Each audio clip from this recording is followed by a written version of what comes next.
12월 25일 성탄절 예배 하나님께 올려드립니다.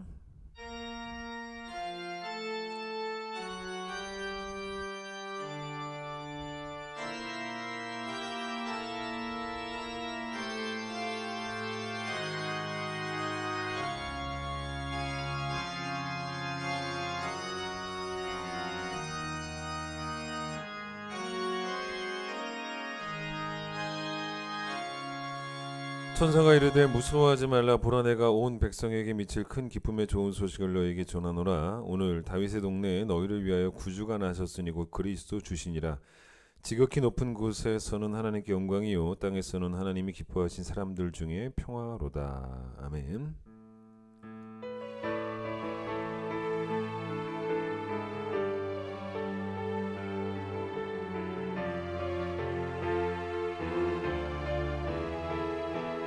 모든 영광과 존귀와 능력 받으소서, 받으소서. 영광과 존귀와 능력 받으소서, 받으소서.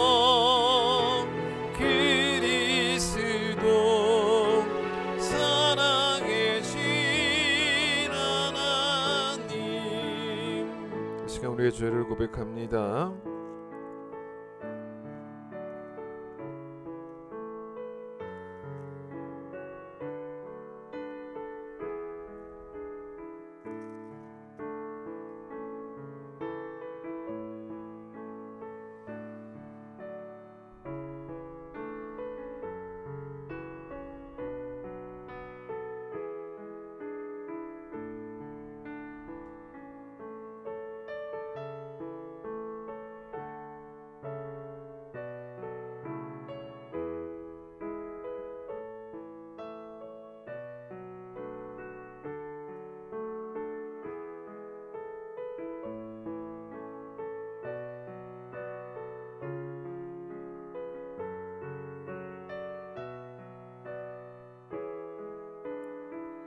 여호와는 긍휼이 많으시고 은혜로우시며 노하기를 더디하시고 인자하심이 풍부하시도다.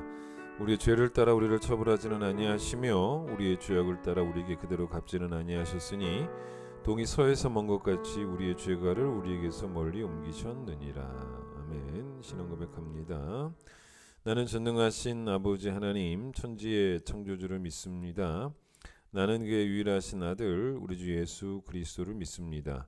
그는 성령으로 잉태되어 동정녀 마리아에게서 나시고 본디오 빌라도에게 고난을 받아 십자가에 못 박혀 죽으시고 장사된 지 사흘 만에 죽은 자 가운데서 다시 살아나셨으며 하늘에 오르시어 전능하신 아버지 하나님 우편에 앉아 계시다가 거기로부터 살아있는 자와 죽은 자를 심판하러 오십니다.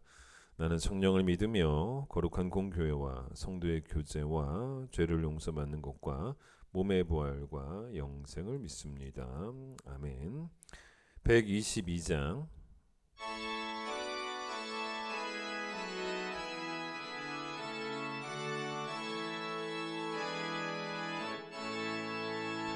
참 반가운 성도여 다 이리 와서 베들레헴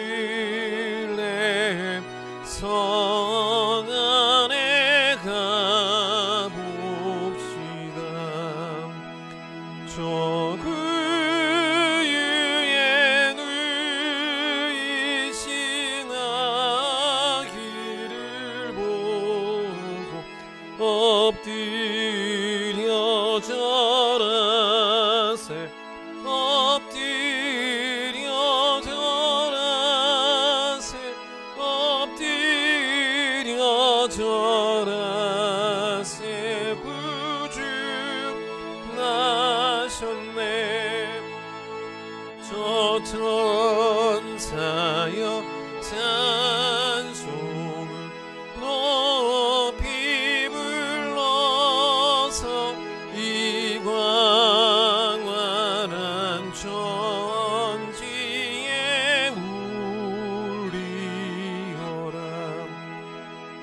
주 하나님 앞에 늘 영광을 돌려 엎드려 절하세 엎드려 절하세 엎드려 절하세 구주 나셨네 이 세상에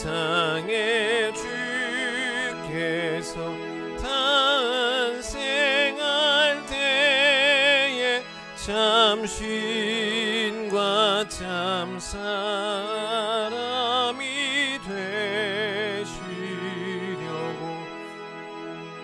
저 동정녀 몸에서 나시었으니 엎드려 절하세 엎드려 절하세 엎드려 절하세 구주 나셨네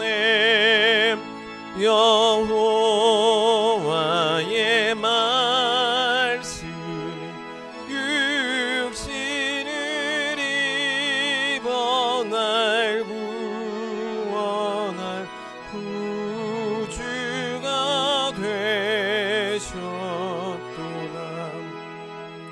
늘 감사한 찬송을 주 앞에 드려 엎드려 절하세 엎드려 절하세 엎드려 절하세 구주 나셨네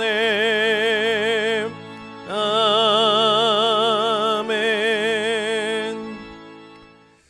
로마서 5장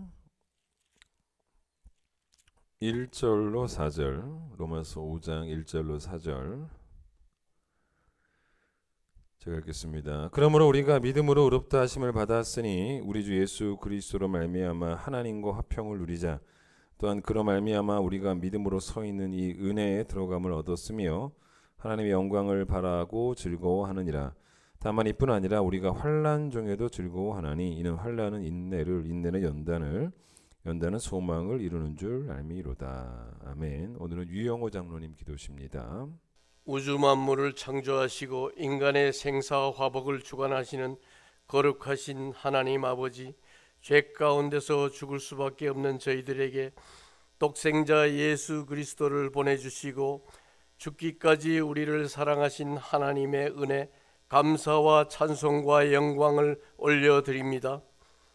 이 땅에 예수님이 오심으로 죄 가운데 있는 우리에게 삶의 소망이 열렸습니다. 인류에게 새로운 구원의 문이 열렸습니다. 임마누엘 하나님, 우리는 주님을 찬양하기를 원합니다. 하늘에 있는 천군과 천사들처럼 소리 높여 찬송하며 들에 있는 목자들처럼 별을 보고 찾아온 동방박사들처럼 놀라운 마음으로 주님을 경배하게 하시옵소서. 우리는 비록 많은 것을 갖지 못하고 많은 것을 바치지 못하지만 주님을 사랑하는 마음으로 오늘 기뻐 찬양하며 즐거워하게 하시고 주님의 사랑으로 가난한 이웃들을 돌보며 섬기게 하옵소서. 영원한 소망 되신 주님, 절망과 슬픔과 병으로 고통받는 자들에게 주님의 능력이 임하게 하여 주옵소서. 특별히 북에 있는 우리 동포들을 긍휼히 여겨주시고 지하에서 절망과 고통 가운데 부르짖는 탄식 소리와 기도 소리를 들으시고 구원해 주옵소서. 또한 세계 열방 가운데서 그리스도가 이 땅에 오신 것을 아직도 알지 못하고 살아가는 종족들이 있습니다. 저들에게 예수 나신 소식이 증거될 수 있도록 역사하여 주옵소서. 이 시간 예수님을 이 땅에 보내셔서 절망을 소망으로 바꾸신 사랑과 은혜를 다시 한번 깊이 생각하며 주의 종의 말씀으로 아기 예수님을 아는 지혜가 넘치게 하옵소서. 성가대 찬양할 때 하늘 문이 열리고 하늘 보좌가 움직이는 찬양이 되게 하여 주시옵고, 듣는 우리에겐 깊은 은혜가 넘치게 하여 주옵소서. 아무 공 없으나 우리 주 예수 그리스도 이름 받들어 기도드렸습니다.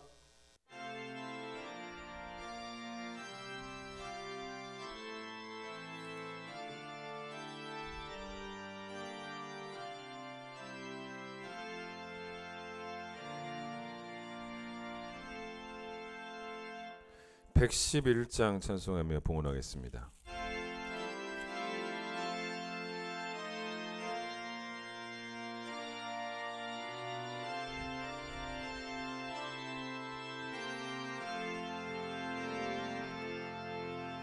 귀중한 보배 합을 주 앞에 드리고,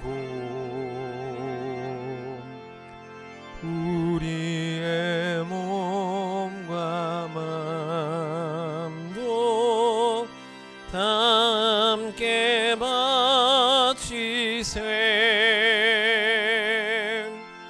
진리는 오묘하고 사랑은 성결해. 주께서 탄생하신 거룩한 날일 계세. 주께서 주신 은혜 한없이 크오니, 우리가 받은 것을 감사히 바치세. 기쁨은 충만하고 소망은 불변해. 정성과 마음을 다해 경배를 드리세. 하늘에 여는 영광, 땅에는 하나님이 기뻐하시는 사람들 가운데 평화임을 선포합니다.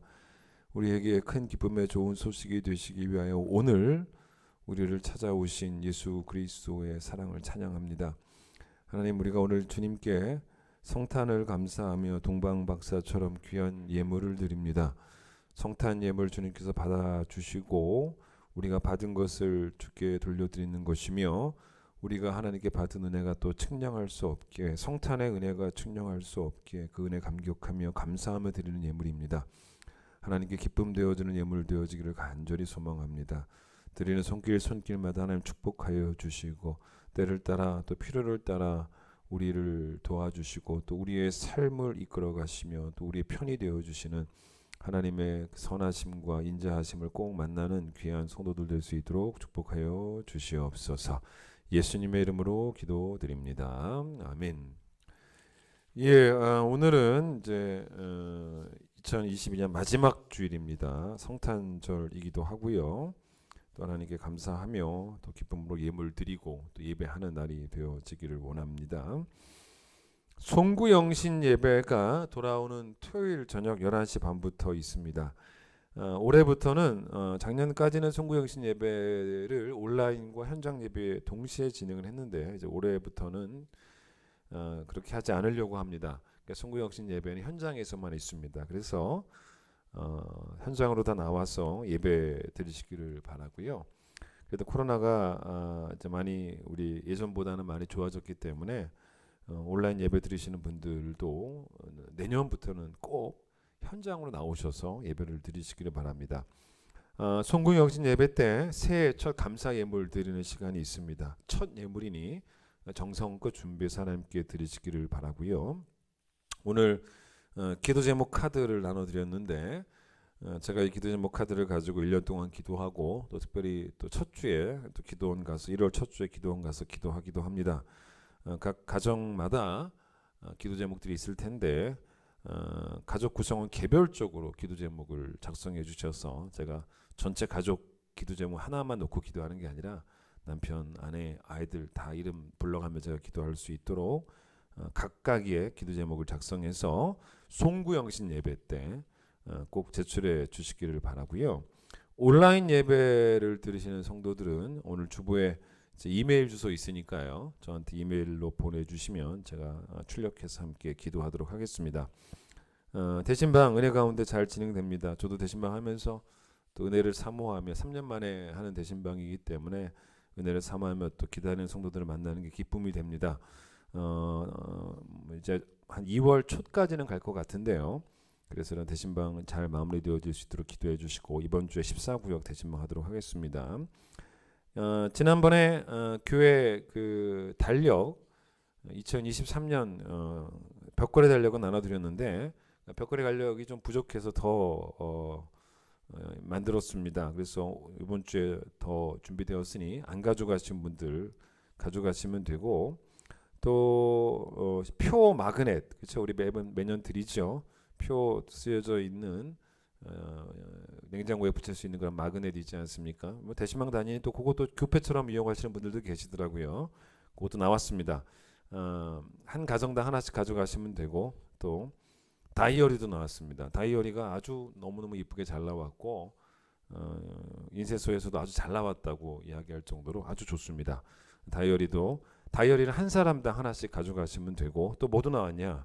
탁상 달력도 나왔습니다. 다 나왔습니다. 안 나온 게 없습니다. 탁상 달력도 나와서 탁상 달력은 가정당 2개씩 가져가시면 되는데 다이어리하고 탁상 달력과 뭐 마그넷은 다 우리 자체 디자인입니다.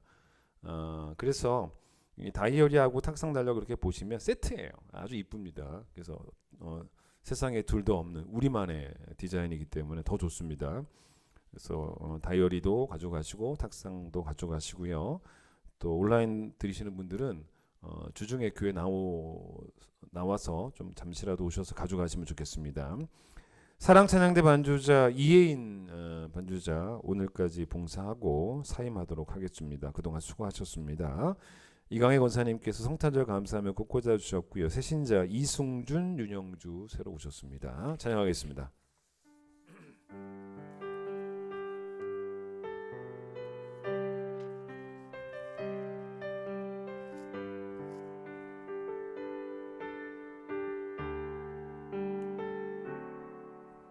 수많은 무리들 줄지어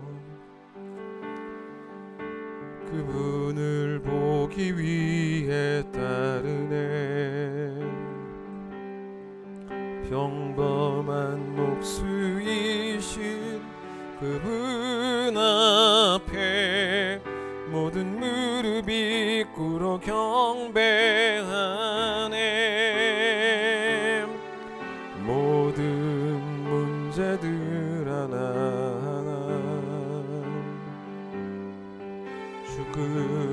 죽음까지도 힘을 잃고 생명의 근원 되신 예수 이름 앞에 모든 권세들 굴복하네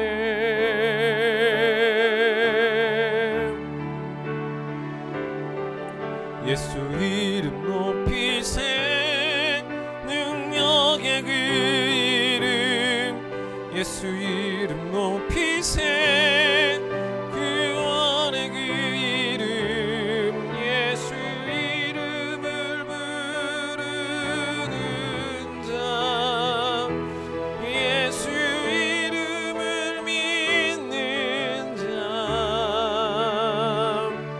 예수 이름 앞에 나오는 자 복이 있도다.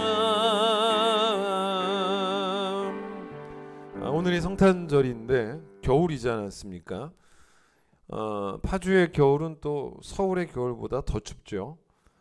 성탄을 기다리는 이유가 비록 이 추운 날씨에 우리의 몸은 많이 춥지만 성탄의 메시지는 우리의 마음의 추위를 녹이고도 남음이 있다는 걸 알기 때문에 우리는 성탄을 기다려 왔습니다. 우리 인생에 성탄의 메시지보다 더 고귀하고 더 아름답고 또 더 고마운 메시지는 있을 수가 없습니다. 원래 은혜는 늘 고마운 법입니다. 요한복음 1장에서 예수님의 그 성탄을 어떻게 설명하냐면 말씀이 육신이 되어서 우리 가운데 거하시는 사건이었다라고 설명합니다. 그런데 이 요한복음 1장에서 이 성육신 하신 예수님은 은혜와 진리가 충만한 분이다라고 설명합니다. 그런데 여러분 이게 아무리 은혜가 여러분 충만해도요. 그 은혜를 베풀지 않으면 그 은혜를 주지 않으면 사실은 아무런 의미가 없는 거죠. 수혜자가 없는 거지 않습니까? 받을 수가 없죠. 예를 들어서 수원지에 물이 가득 차 있다라고 해보겠습니다. 그런데 그 수원지가 그 물을 가둬두고 있으면 물을 얻어낼 길이 없어요. 또 하나 수원지에 물이 부족해도 물을 받는 사람들도 늘 부족한 채로 받을 수밖에 없는 거죠.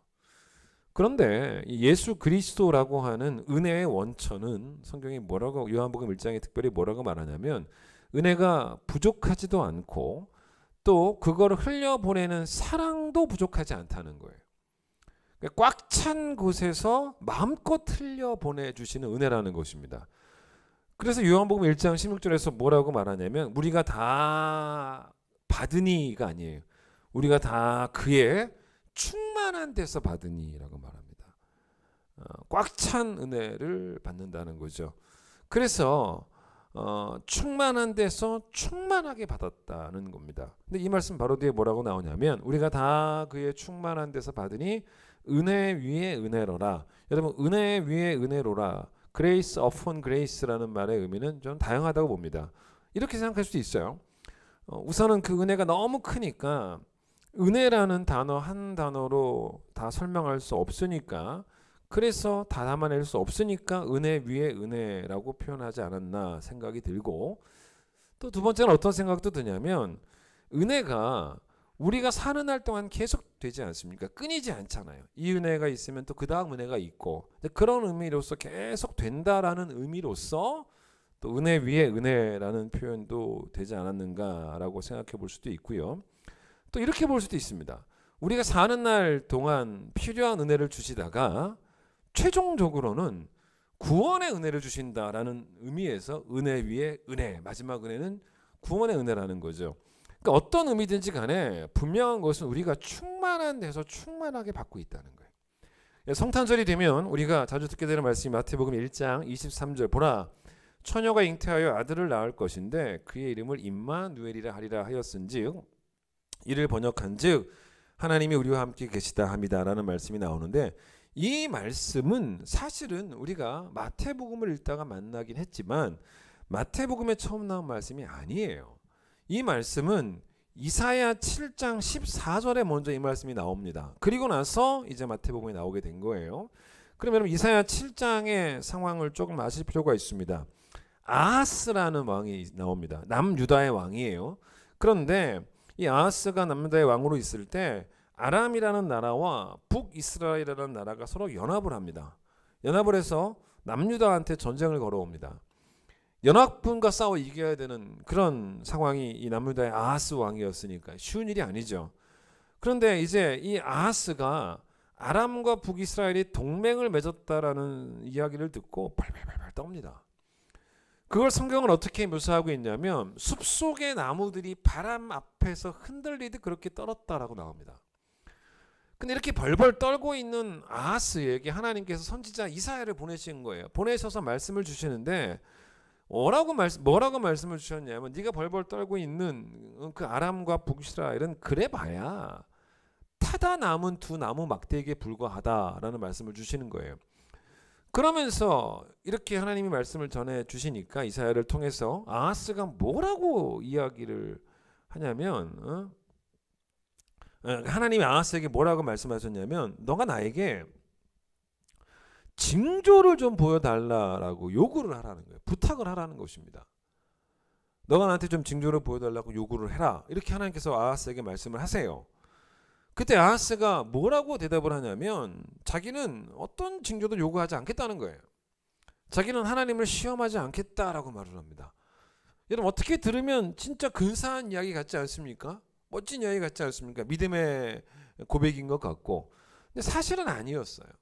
이게 왜 그러냐면 하나님께 징조를 보여달라고 부탁을 해라라고 하는 그 하나님의 명령에 아하스가 거절한 이유는 뭐였냐면 아람과 북이스라엘의 연합군을 이기기 위해서 아수르에게 달려가려는 마음이 있었기 때문에 아수르의 힘을 의지하려고. 근데 그럼에도 불구하고 이 아하스 왕이 징조를 보여달라고 요구하지 않았음에도 불구하고 하나님이 보여주세요. 그게 바로 뭐였냐면 임마누엘이었어요. 처녀가 아들을 낳으리니 그 임마누엘이었습니다. 나와요. 그러니까 아하스는 하나님에게 임마누엘의 약속을 받았습니다. 여기에 포인트가 있습니다. 이게 뭐냐면 이거 우리가 마태복음과 연결을 시키려면 어떻게 해석을 해야 되냐면 아하스가 간절히 하나님을 찾은 게 아니에요. 근데 하나님이 일방적으로 개입을 하셨다는 겁니다. 아하스는 무척 무기력합니다. 자기는 뭐 할 수 있는 게 아무것도 없다. 적이 너무 강하다.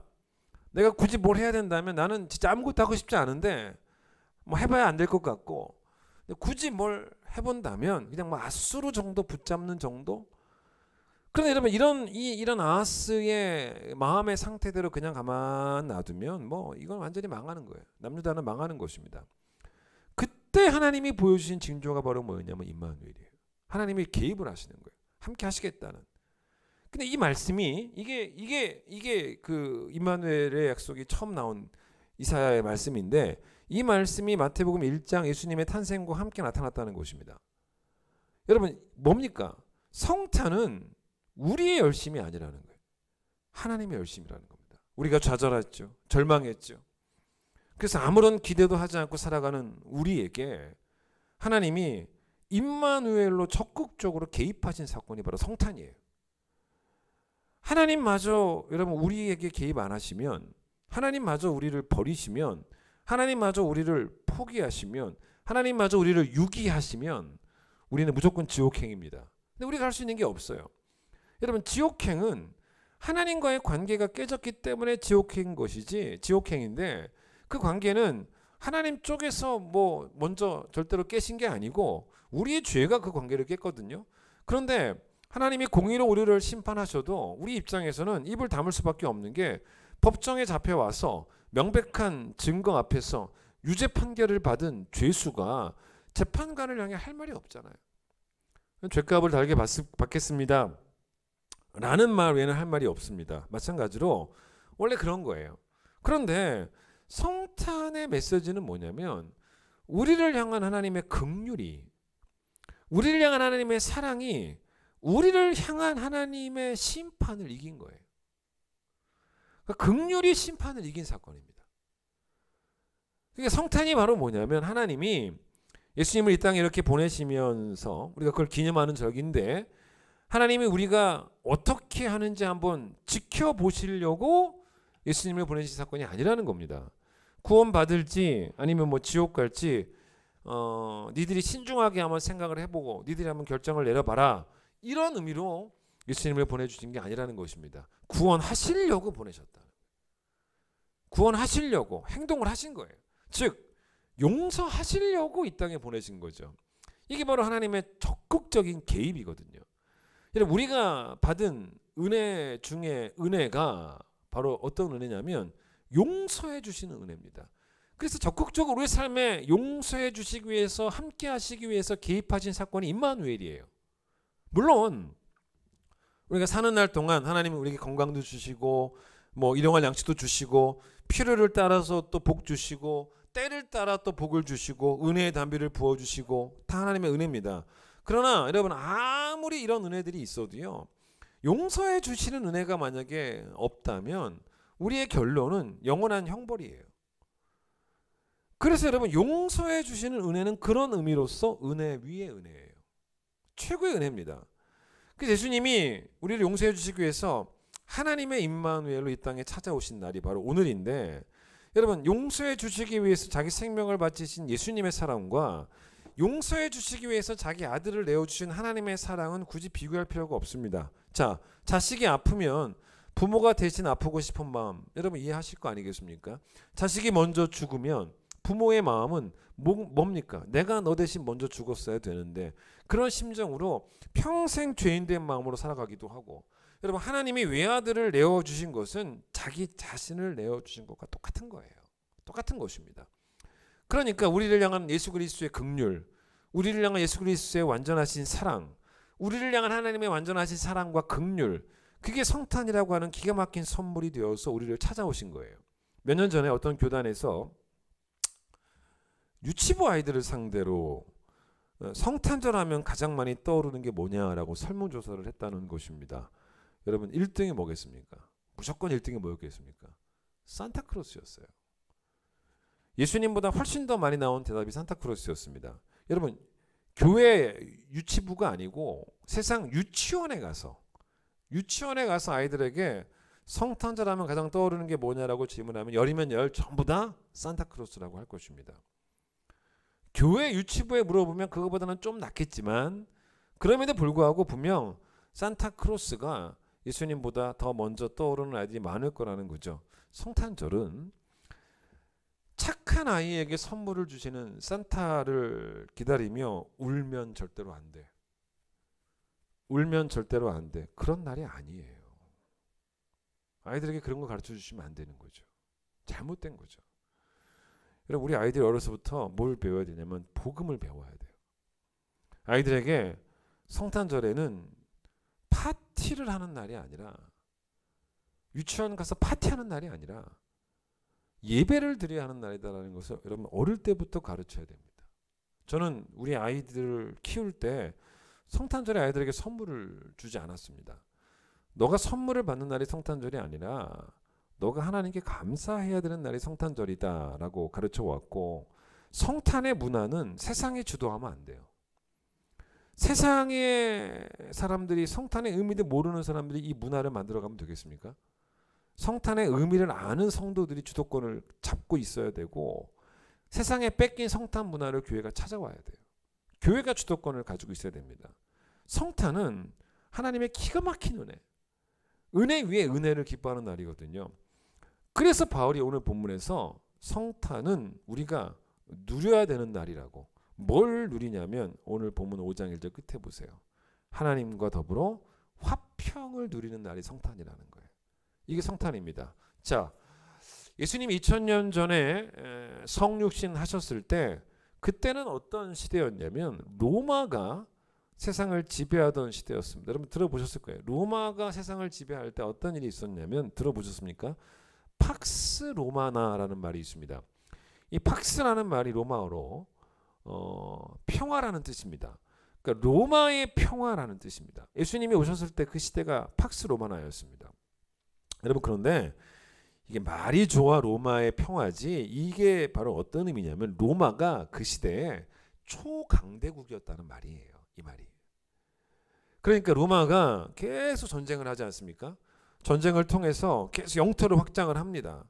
그래서 어떤 누구도 이제는 감히, 로마가 너무 컸었기 때문에 감히 로마를 침입하지 못했던, 로마가 침입해서 다 뺏어버렸고, 어떤 누구도 로마를 침입하지 못하니까 평화가 온 거예요. 로마의 황금 시대를 뭐라 그러냐면 팍스 로마나라고 합니다.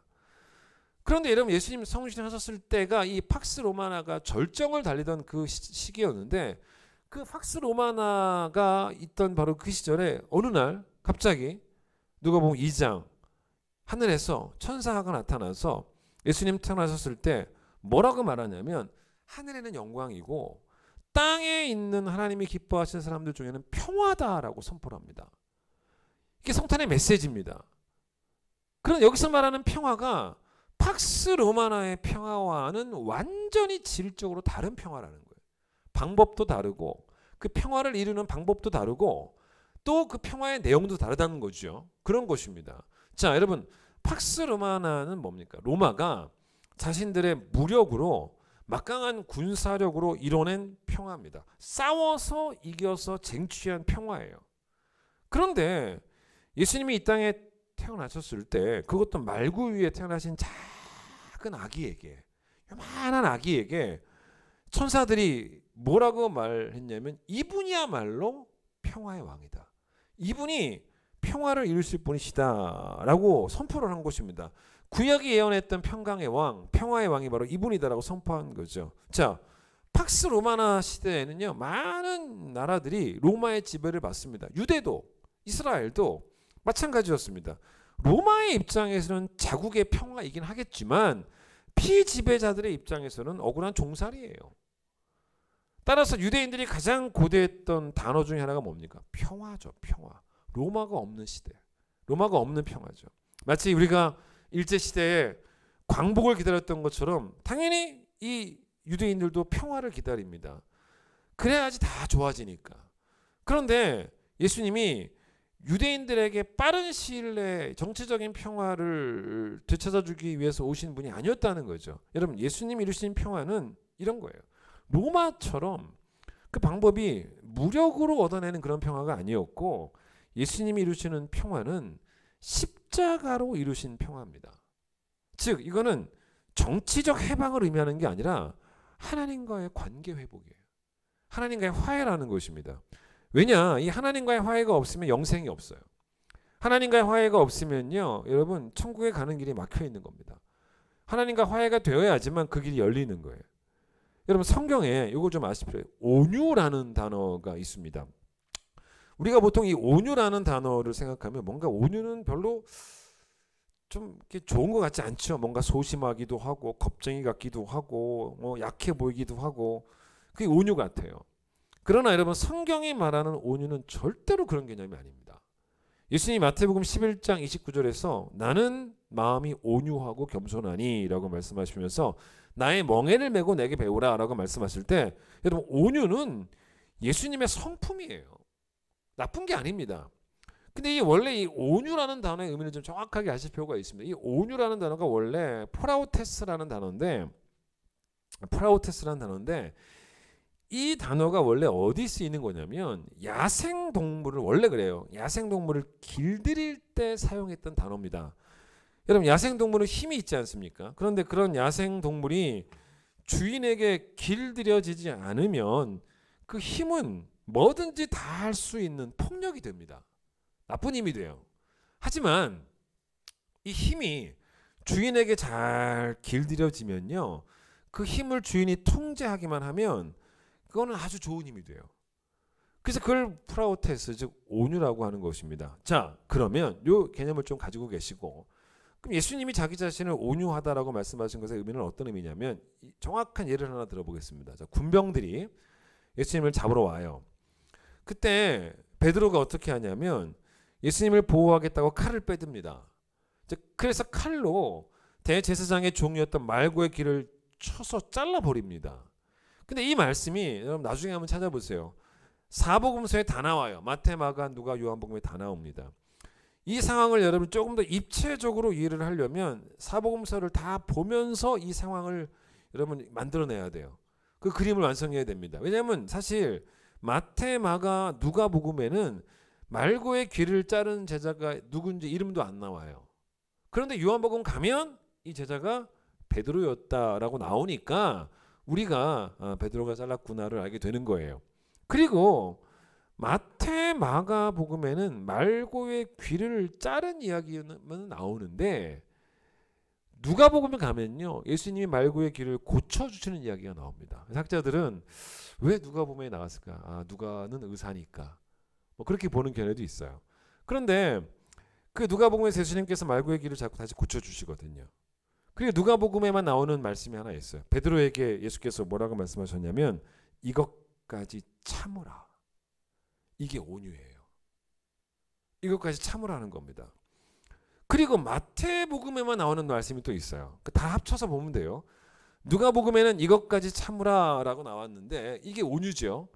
마태복음 26장 53절에는 뭐라고 예수께서 말씀하셨냐면 베드로에게 말씀하신 거예요. 너는 내가 내 아버지께 구하여 지금 12군단 더 되는 천사를 보내시게 할 수 없는 줄로 아느냐 라고 말씀하세요.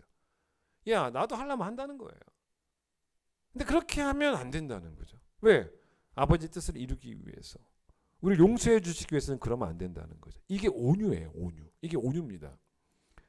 왜냐하면 예수님 이 땅에 오신 이유는요, 하나님과의 평화를 위해서, 관계 회복을 위해서 오신 것이기 때문에 팍스 로마나처럼 힘으로 성취되는 그런 관계 회복이 아니라, 그런 평화가 아니라 십자가를 참아내셔야 되는, 그래서 이루어지는 평화였기 때문에 예수님에게는 온유가 필요했다는 거죠. 이게 바로 온유입니다.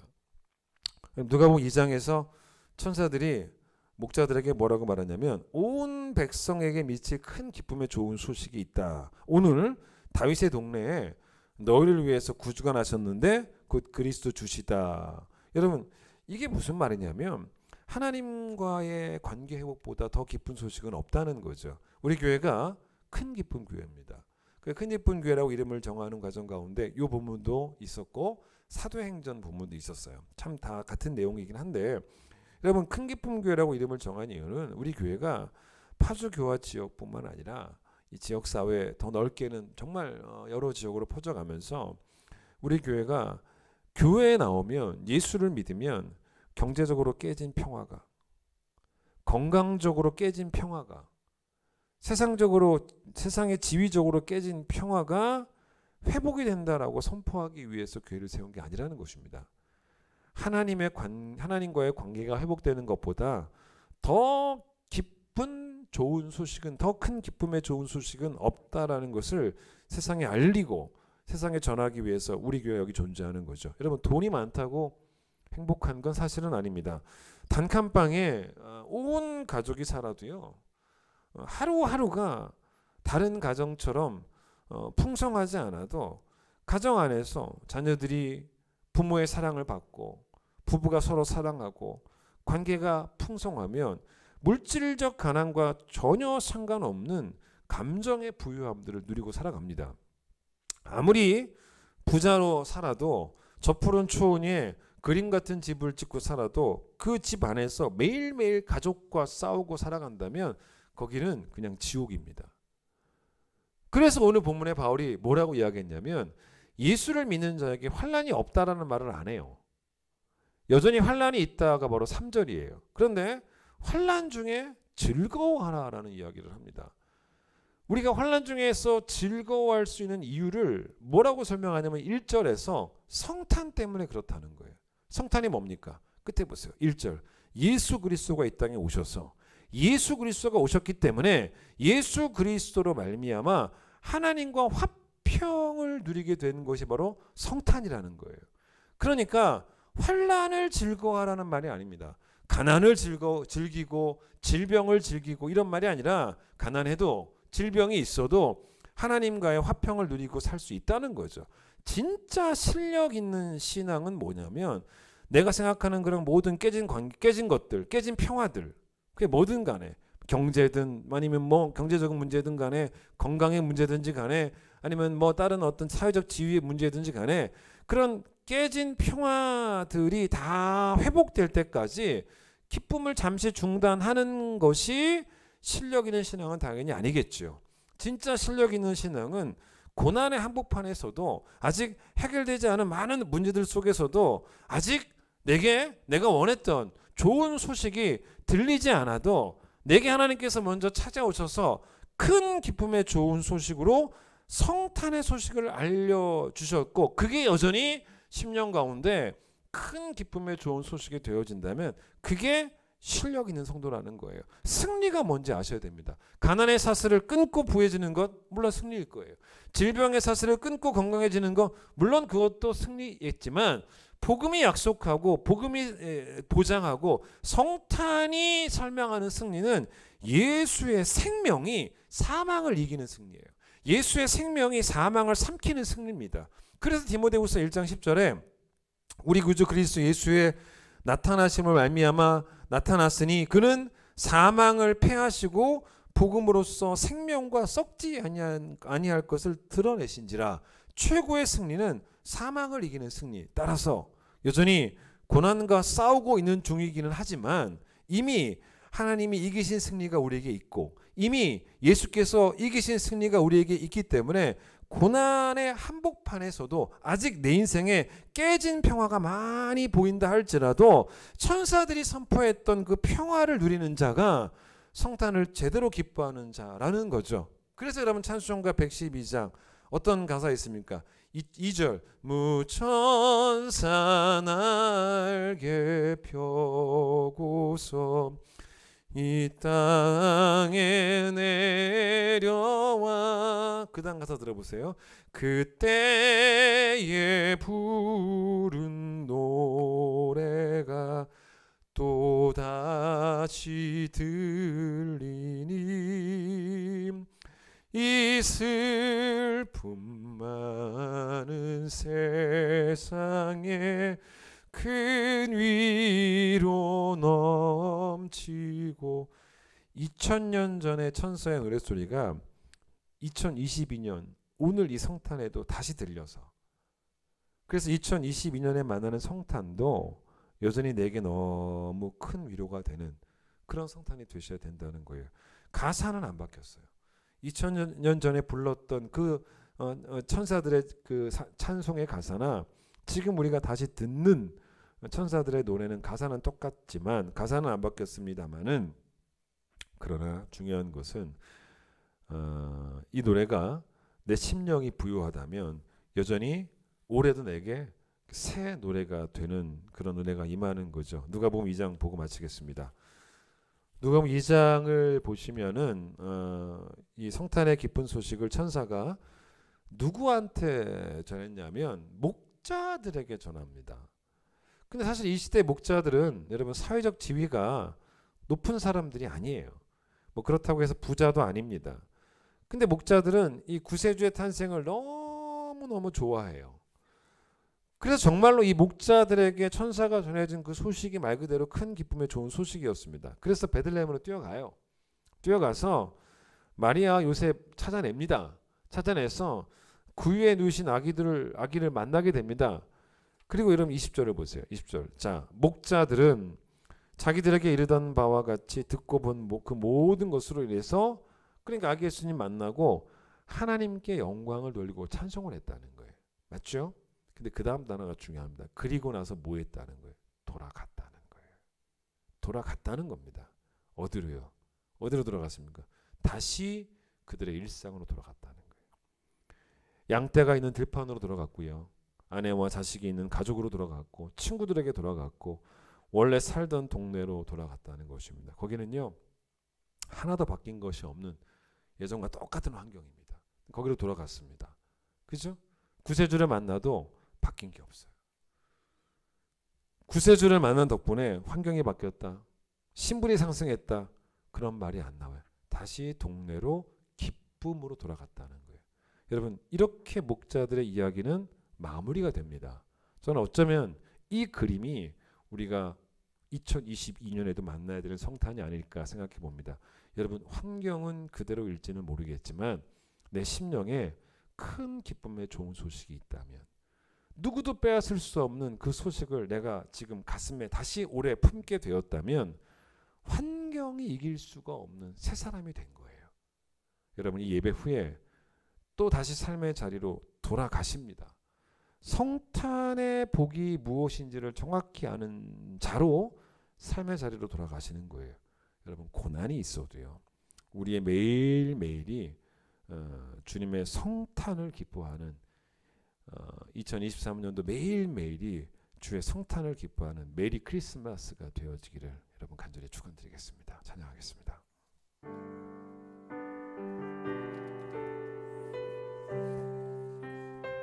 하나, 우리가 성탄의 복을 알기에 우리의 매일매일이 정말로 메리 크리스마스가 되어지기를 소망합니다. 수많은 무리들 줄지어 그분을 보기 위해 따르네.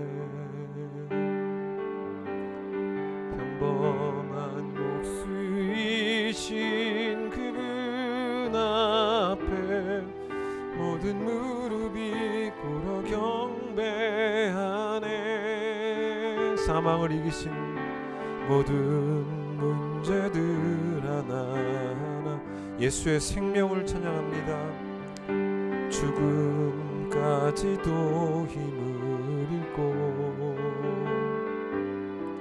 생명의 근원 되신 예수 이름 앞에 모든 권세들 굴복하네.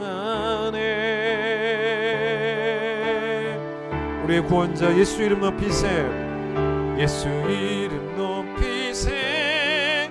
능력의 그 이름 예수 이름 높이세. 구원의 그 이름 예수 이름을 부르는 자 예수 이름을 믿는 자 예수 이름 앞에 나오는 자 복이 있도다.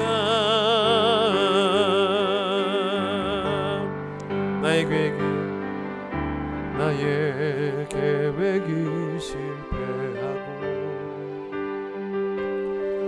나의 소망이 끊어질 때 삶의 주관자 되신 그분 앞에 나의 무릎을 꿇어 경배하네. 나의 삶을 그분께 맡길 때 비로소 나의 마음 평안해. 구원의 반석 되신 예수의 이름을 소리 높여 찬송하네.